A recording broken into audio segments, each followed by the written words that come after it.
Good morning दोस्तों, my name is Rishi Kumar Pal. आज मैं आपको क्लास 12 फिजिक्स इलेक्ट्रिक फ्लक्स पढ़ाएंगे, विद्युत फ्लक्स। यदि आपको विद्युत फ्लक्स तब तक नहीं समझने में आएगा जब तक आप एरिया वेक्टर नहीं पढ़े होंगे। जब एरिया वेक्टर पढ़ लेंगे, विद्युत फ्लक्स पढ़ लेंगे, तो आपको गाउस का प्रमेय समझने में आएगा। जो गाउस थ्योरम है उसको समझाने के लिए ये दो चीज़ें एक्स्ट्रा में पढ़ाई जाती हैं। अगर आपको कोई भी बिना एरिया वेक्टर के विद्युत फ्लक्स बताता है और विद्युत फ्लक्स के बिना गाउस का प्रमेय बताता है, तो समझ लीजिए कि आपको पढ़ाया नहीं जा रहा है, आपको सिर्फ गुमराह किया जा रहा है। इसलिए आप इन दोनों वीडियो को पहले प्रीवियस वीडियो को देख करके आएंगे, फिर इसको गाउस का थ्योरम हम लोग समझेंगे। Let us read the electric flux, विद्युत फ्लक्स।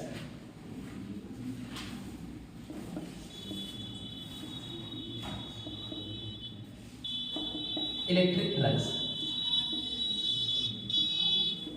विद्युत फ्लक्स।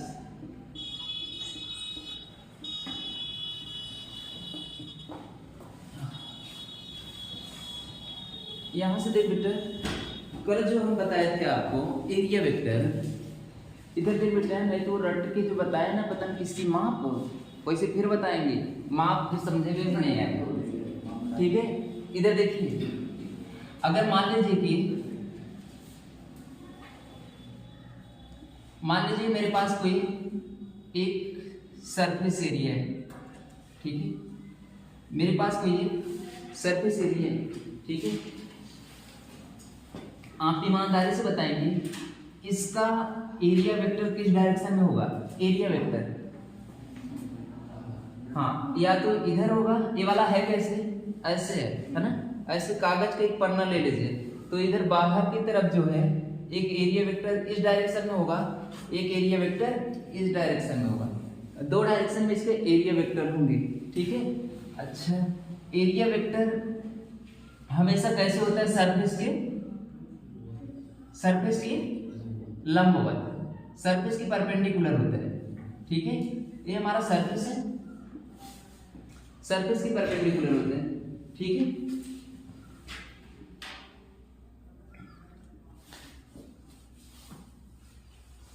यहां से देखेंगे जो ये क्या है, विद्युत क्षेत्र रेखाएं है ना, ये हमारी विद्युत क्षेत्र रेखाएं हैं।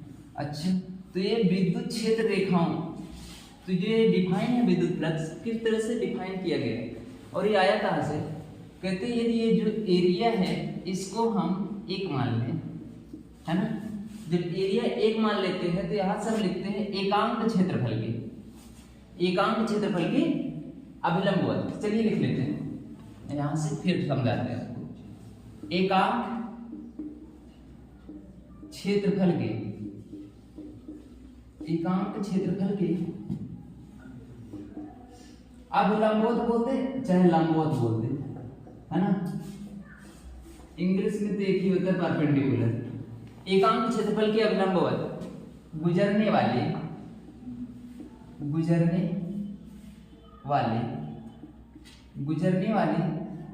चुंबकीय विद्युत बल रेखाओं के ऊपर से गुजरने वाली विद्युत बल रेखाओं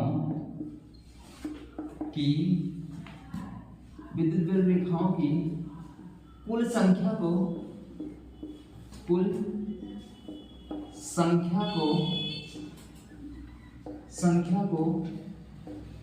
विद्युत फ्लक्स कहते हैं, विद्युत फ्लक्स कहते हैं। विद्युत बल रेखाओं की कुल संख्या को विद्युत फ्लक्स कहते हैं। इतना तक ठीक है। कहते मान लीजिए कि क्या, एक हमारे पास क्या था, कोई सरफेस एरिया लिख, बेटे मुंह से हाथ हटा देंगे। ये वाला मेरे पास क्या था, कोई सरफेस था ना, ये सरफेस एरिया। यहां से हम क्या करेंगे, इसके हमने लंबवत बल रेखाओं, विद्युत बल रेखाओं की संख्या जितनी है वही किसके बराबर हो जाएगी, विद्युत फ्लक्स की बराबर हो जाएगी। अच्छा, विद्युत बल रेखाओं की संख्या, इसका जो फार्मूला होता है उसको हम डायरेक्ट लिख सकते हैं, लेकिन डायरेक्ट नहीं लिखेंगे, थोड़ा सा आपको समझाते हैं। फिर लिखते हैं यहां से। अच्छा पहले इसको याद करने वाला पूरा आप लिख लीजिए।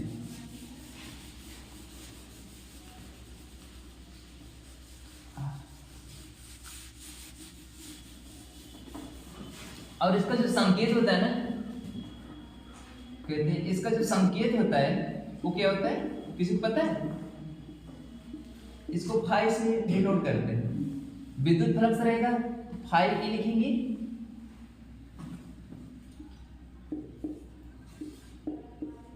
संकेत फाई ई होता है। अगर हमारा विद्युत फ्लक्स रहता है तो फाई ई होता है, चुंबकीय फ्लक्स रहता है तो फाई बी होता है। बी फॉर मैग्नेटिक फील्ड होता है, ई फॉर इलेक्ट्रिक फील्ड होता है। यहां से हम आपको थोड़ा सा समझाते हैं। अगर मान लीजिए कि मेरे पास ये जो सरफेस एरिया है थोड़ा सा छोटा है, ठीक है, सरफेस एरिया क्या है, थोड़ा सा छोटा है। यहां से हम बल रेखाओं की संख्या, मान लीजिए कि इस क्षेत्रफल से, इसके एकांक क्षेत्रफल से दो बल रेखाओं, कितनी बल रेखाओं की संख्या गुजर रही है, 2। तो इसमें फाई का मान कितना हो जाएगा, 2। मात्रक क्या होगा इसका, चुंबकीय फ्लक्स का मात्रक क्या होता है, वेबर, है ना, वेबर। यहां से और दूसरा अगर मान लीजिए कि इसकी हम थोड़ा सा एरिया बढ़ाते हैं, है ना, एरिया थोड़ा सा बढ़ाएं बेटा, जैसे फार्मूला आया ना एकदम महसूस होगा, बस आप ध्यान से देखते जाइए। इधर देख बेटा, यहां से ये देखेंगे हमने एरिया बढ़ा दिया हूं। जब एरिया बढ़ा रहा हूं तो देखेंगे बल रेखाओं की संख्या इससे ज्यादा होकर के पास करेंगे, है ना। यहां पे बल रेखाएं कितनी गुजर रही हैं, 4 ठो। तो फाई एक मान कितना है यहाँ पे, 4। ये बात सही है ना। जब यहां से पृष्ठीय क्षेत्रफल इसका, जब इसका क्षेत्रफल जो था हमारा छोटा था तो हमारे बल रेखाओं की संख्या कितनी पास हो रही थी, 2। तो फाई का मान कितना आ रहा था, 2। अगर हमने इसका क्षेत्रफल बढ़ा दिया है तो चुंबकीय फ्लक्स का मान, विद्युत फ्लक्स का मान कितना आया, 4, क्योंकि क्षेत्रफल बढ़ गया। तो इसका मतलब क्या हुआ, इसका मतलब क्या हुआ, phi is the directly proportional, जो फाई ई है ये डायरेक्टली प्रोपोर्शनल है किसके, ए के। सही है, फाई डायरेक्टली प्रोपोर्शनल है ए के, इतना तक सही। अच्छा एक बात बता बेटा, अगर ये वाला, अगर यहां से हम ज्यादा, अगर इसी क्षेत्रफल से हम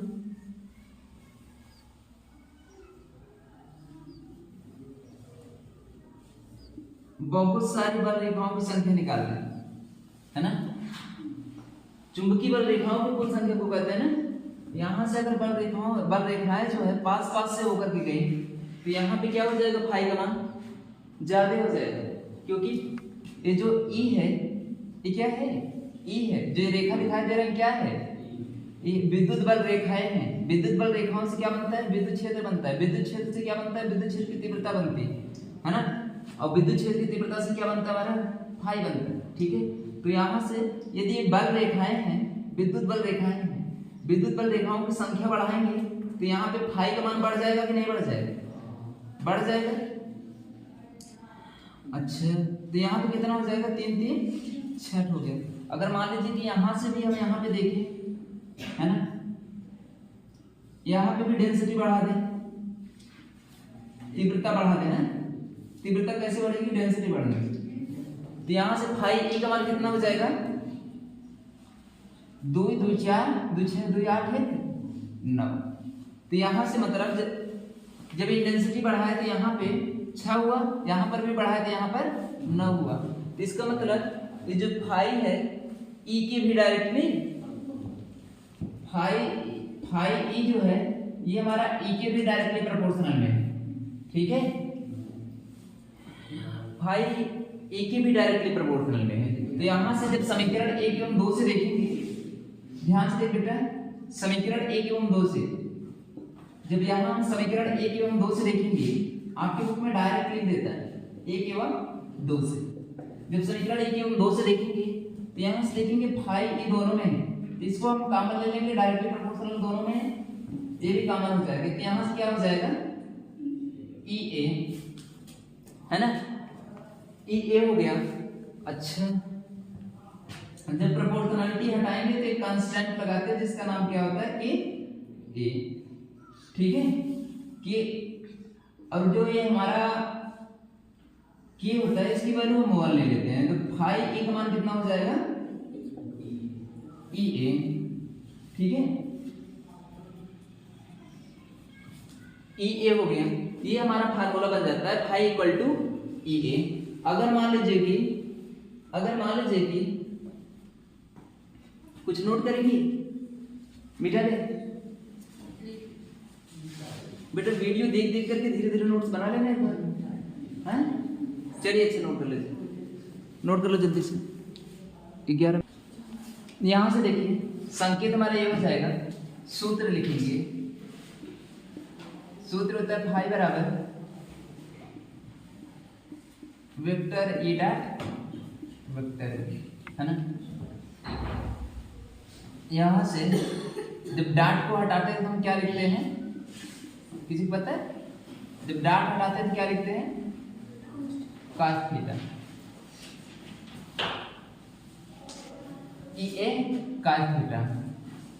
ठीक है, मात्रक क्या होगा, मात्रक तो अभी लिखा है कि वेबर, है ना, मात्रक होता है वेबर। बीमा किसी को एक पता है तो बता दो, बीमी सूत्र हमको तो निकालना पड़ेगा, निकाल दे। देख बेटा E इक्वल टू क्या होता है, M by equal to F upon Q ना। ठीक है, एम एल टी की पावर -2 अपान ए टी। ठीक है, यहाँ से हो जाएगा एम एल टी की पावर -3 ए इनवर्स। ठीक है, किसका मान होगा E का, तो E की जगह हम इसको रख देंगे। ठीक है, और हमें A का भी निकालना है, A का निकालेंगे तो हो जाएगा क्या एल स्क्वायर, cos थीटा कुछ नहीं होता, तो क्या हो जाएगा M L square L cube T की पावर -3 की पावर -1। बुक में देखिए मैच करेगा, एम एल क्यूब टी की पावर -3 ए इनवर्स। ये हमारे पास बीमी सूत्र हुआ, बीमा तो लिखे नहीं रहता, बीमा क्या होगा 1 3 -3 -1। ठीक है, सूत्र हो गया, मात्रक हो गया, बीमा हो गया, संकेत फाई लिखा गया ऊपर राशि।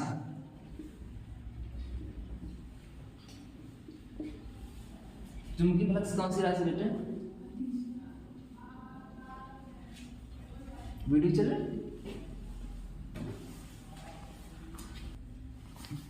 ठीक है, इतना तो हर किसी को याद होना चाहिए। ठीक है, चलिए हम लोग शुरू करते हैं,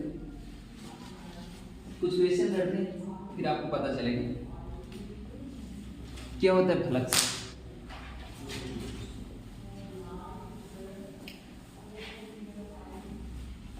हो गया बेटा, दे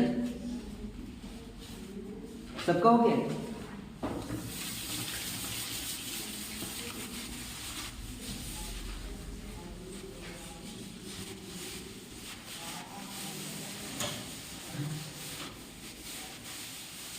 बेटा मेन फोकस इसी क्वेश्चन पे ही रहता है, यदि आपका जब तक क्वेश्चन नहीं आएगा आपका पता नहीं चलेगा आपको आ रहा है कि नहीं आ रहा है, आपका कॉन्सेप्ट क्लियर है कि नहीं है पता नहीं चलेगा। लोग क्या करते हैं, एक समय में थ्योरी पढ़ा देते हैं, एक साथ में थ्योरी पढ़ा देते हैं और लड़का पीछे तो फार्मूला ही भूल गया है ना, पीछे फार्मूला भूल गए। यहाँ से देखिए सभी लोग इधर, अगर मान लीजिए कि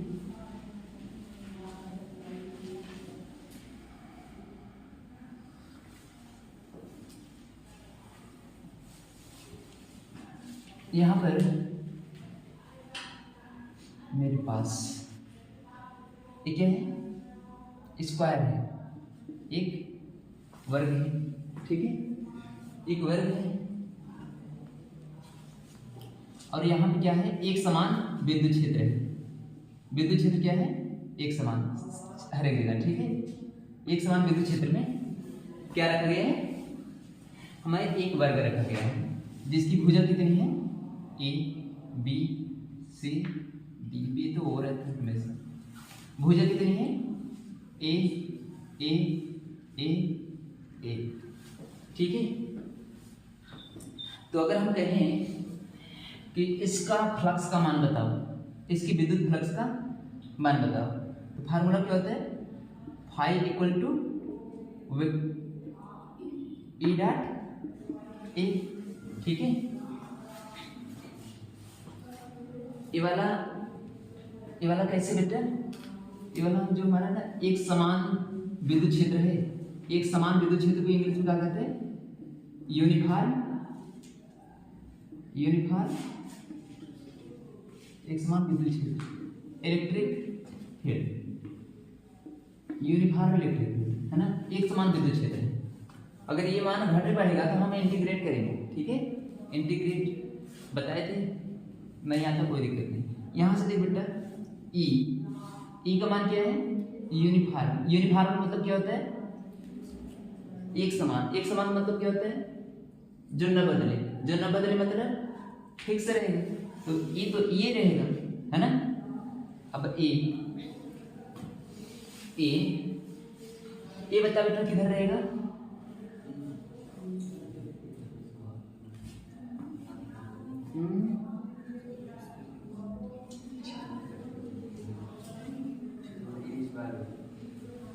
क्षेत्रफल कितना होगा, ए, तो यहां से अगर क्षेत्रफल निकालेंगे तो ए इंटू ए स्क्वायर हो जाएगा, है ना। और जब डाट हटाते हैं तो क्या लेते हैं, कास।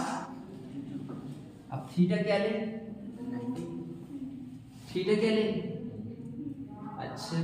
अच्छा देख बेटा, अगर ये वाला हम ऐसे रखे हैं, ये वाला अगर हम ऐसे रखे हैं, तो यदि आप ऐसे रखे हैं वो डिपेंड करता है 2D में, हम मान रहे हैं कि ये वाला हम ऐसे रखें, कैसे रखें, ऐसे रखें, तो एरिया वेक्टर किधर जाएगा,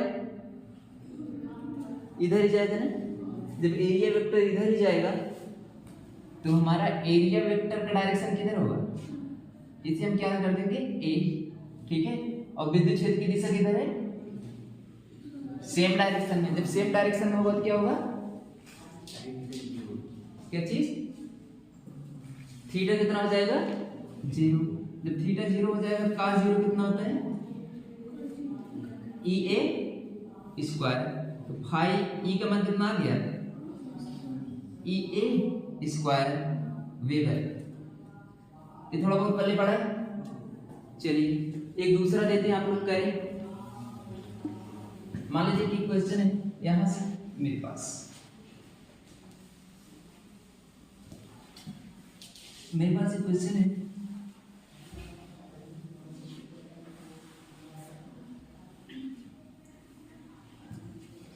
ये हम कैसे रखें, इसको कैसे रखें, ऐसे रखें, है ना, ये वाला हम ऐसे रखें, ठीक है, ऐसे ही है। और इसमें हमारा जो विद्युत क्षेत्र है, एक समान विद्युत क्षेत्र है, विद्युत क्षेत्र एक समान है। ये वाला हमारा ई है, ये वाला हमारा एरिया वेक्टर किधर होगा, बाहर की तरफ, या तो इस डायरेक्शन में होगा या तो इस डायरेक्शन में होगा, ठीक है, दोनों तरफ हो सकता है। तो एरिया वेक्टर भी हमारा इधर रहेगा, ए, ठीक है, और वेक्टर ए भी हमारा उधर ही रहेगा। तो फाई निकालेंगे तो क्या होगा, phi equal to E dot A, E का मान तो फिक्स रहेगा, ए का मान कितना होगा,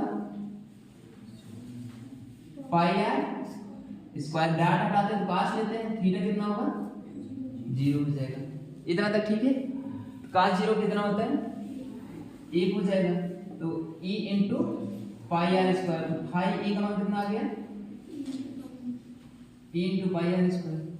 इतना तक सही सबका, चलिए ठीक है, आप नोट करिए। हम दूसरा क्वेश्चन देते हैं, एक क्वेश्चन देते हैं आप लोग, उसे खुद ट्राई करें, है ना।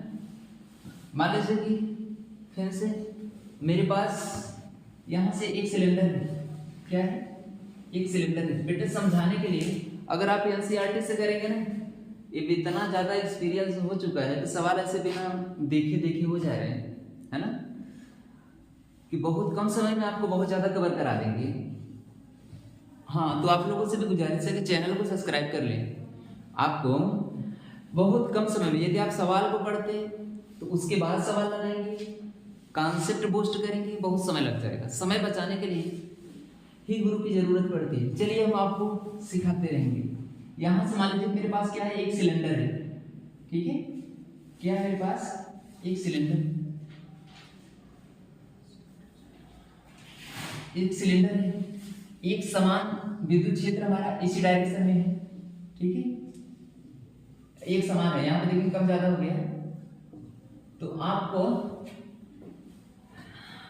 प्रत्येक फलक का कुल विद्युत फ्लक्स बताना है, कुल विद्युत फ्लक्स बताना है, बस आप नोट करें, बताया कुल विद्युत फ्लक्स बताना है वहां पे।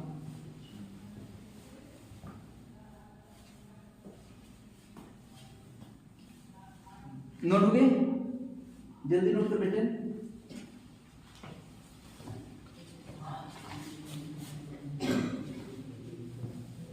मिटाएं, जिसको नहीं समझने में आता वो वीडियो को 2 बार देख लेगा, है ना, पछरा के देख लेगा और बार बार हमसे पूछेंगे।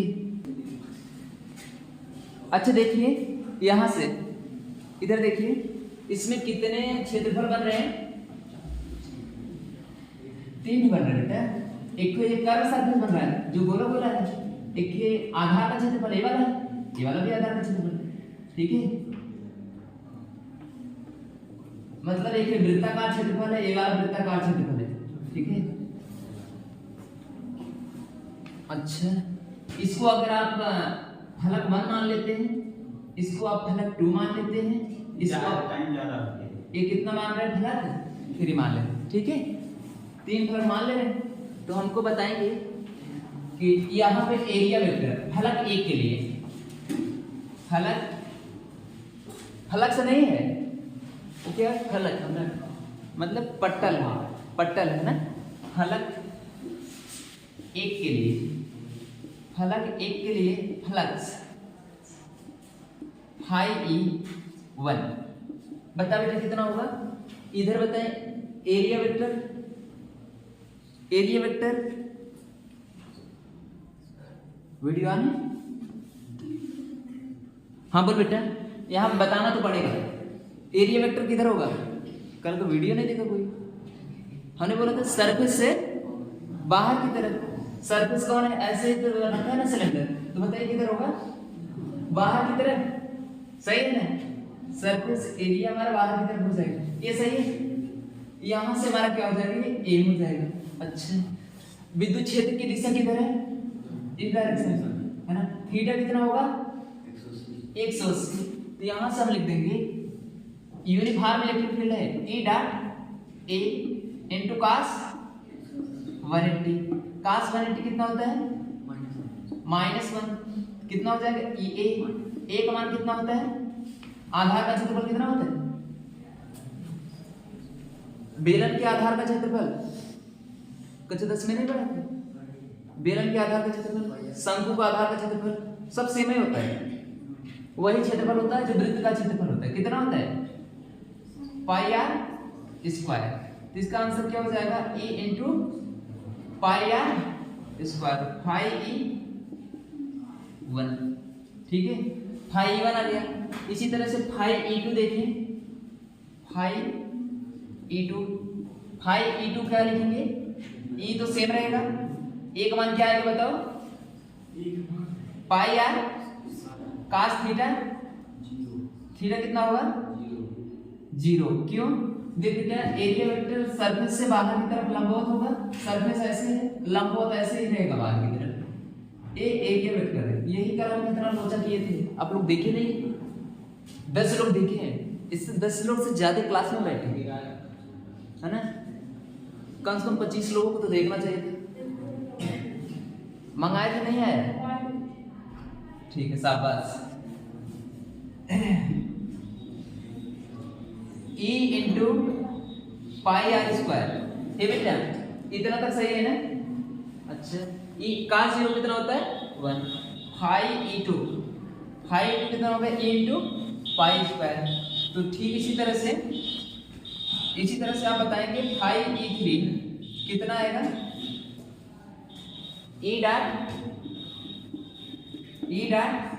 ए क्या लिखेंगे ई ए cos थीटा। तो ई तो हम नहीं बदलेगा, ए का मान कोई बताएगा? ए क्या है? ए इतना गोला वाला है, इसको छोड़ के उसे क्या कहते हैं? वक्र पृष्ठीय क्षेत्रफल। बेलन का वक्र पृष्ठीय क्षेत्रफल कितना होता है 2 पाई आर एच। अगर मान लीजिए इसकी लंबाई एल है तो क्या मान लेंगे 2 पाई आर एल। ये वाली लंबाई एल है तो इसमें एल ही रहेगा, ठीक है। cos थीटा, अच्छा cos थीटा कितना हो जाएगा? हाँ ये वाला समझने में आ रहा है। देखिए फलक थ्री है तो यही हमारा पृष्ठ है, इसके लंबवत रहेगा, एरिया वेक्टर हमारा इस डायरेक्शन में रहेगा और हमारा ई किधर है ये डायरेक्शन। तो कितना हो जाएगा cos 90 डिग्री, ठीक है। यहां से cos 90 कितना होता है 0 हो जाएगा तो पूरा ई ए 3 कितना हो गया 0। अगर यहां से हम फाई नेट की बात करें तो कितना हो जाएगा phi e1 plus phi e2 plus phi e3। तो यहां से कितना हो जाएगा minus E into pi R square plus E pi R square plus 0। ये पूरा फाई कितना हो जाएगा 0। बेटा गाउस की नियम का शुरुआत हो चुका है, आपको पता नहीं चल रहा है, ठीक है। बस ऐसे एक दूसरा हम देते हैं, आप लोग करेंगे, ठीक है। नोट करने के लिए हम दे रहे हैं, यहां से हम एक क्यूब रख दे रहे हैं आपके पास, आप लोग इसे घर से लेना करके आना क्योंकि ये बुक में भी मिल जाएगा। तो यहां से मान लीजिए कि प्रत्येक की साइड कितनी है ए, प्रत्येक की साइड ए। बप्पा रे कैसे रखी है था,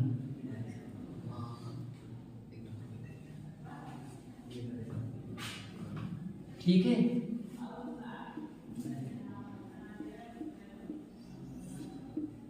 ये सरफेस फलक बना लेना आप लोग। एक समान चुंबकीय क्षेत्र है, विद्युत क्षेत्र, एक समान विद्युत क्षेत्र है बाहर की तरफ, है ना। हाँ आप इसे कुल फलक से निकालेंगे, जैसे इसको निकालेंगे और इसकी साइड कितनी है ए है, ठीक है। साइड कितनी है ए है, अगर नहीं आएगा तो फिर हम कल बताएंगे, ठीक है। 28 मिनट हो गए।